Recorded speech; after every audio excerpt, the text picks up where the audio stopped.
Hi friends, இன்றைக்கி milk powder வச்சு ஒரு ஸ்வீட் ரெசிபிஸ் தான் பார்க்க போகிறோம். இந்த ரெசிபி ரொம்ப சிம்பிளாக பண்ணி முடிச்சிடலாம். ஈஸியாக சீக்கிரமாக ரெடி ஆகிடும். எப்படி செய்யலான்னு வாங்க பார்க்கலாம். மில்க் ஸ்வீட் செய்ய தேவையான பொருட்கள்: 200 gram milk powder, 1 glass milk, கொஞ்சம் கீ எடுத்து வச்சுருக்கேன், கார்னிஷிங்க்கு ஆல்மண்ட்ஸ் எடுத்து வச்சுருக்கேன். பேன் எடுத்துக்கிறேன். லோ ஃப்ளேமில் வச்சுக்கோங்க. மில்க் ஆட் பண்ணிக்கலாம்.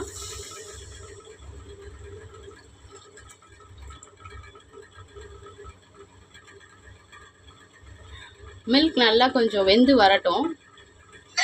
பால் நல்லா கொதிச்சிடுச்சு. இப்போ 2 டீஸ்பூன் கீ ஆட் பண்ணிக்கலாம்.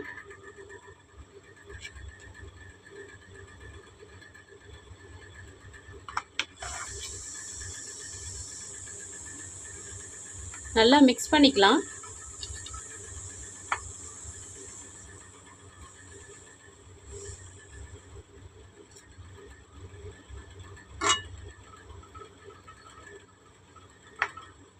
நெய் மிக்ஸ் ஆகிடுச்சு. இப்போ நம்ம எடுத்து வச்சுருக்க பால் பவுடர் ஆட் பண்ணிக்கலாம்.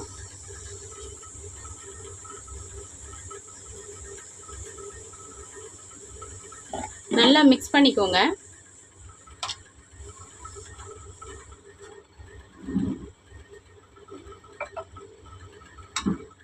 லோ ஃப்ளேம்லேயே வச்சு நல்லா மிக்ஸ் பண்ணிக்கோங்க.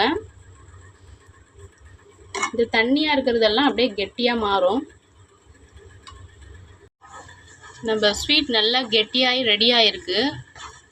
இன்னும் கொஞ்சம் கெட்டியாகணும்.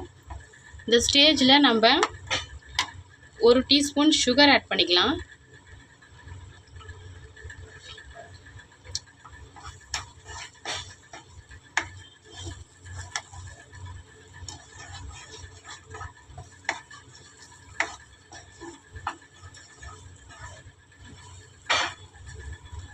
லோ ஃப்ளேம்லேயே நல்லா மிக்ஸ் பண்ணிக்கோங்க.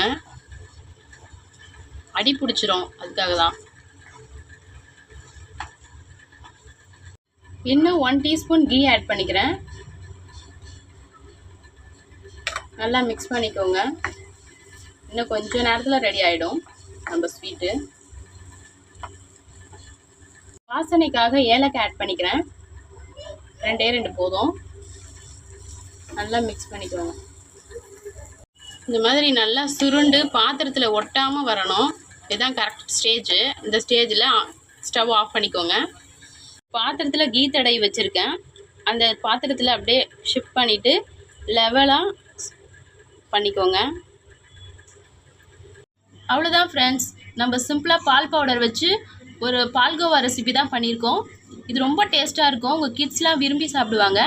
இதே மாதிரி வீட்டில் செஞ்சு பாருங்கள், உங்களுக்கும் ரொம்ப பிடிக்கும். Thank you all.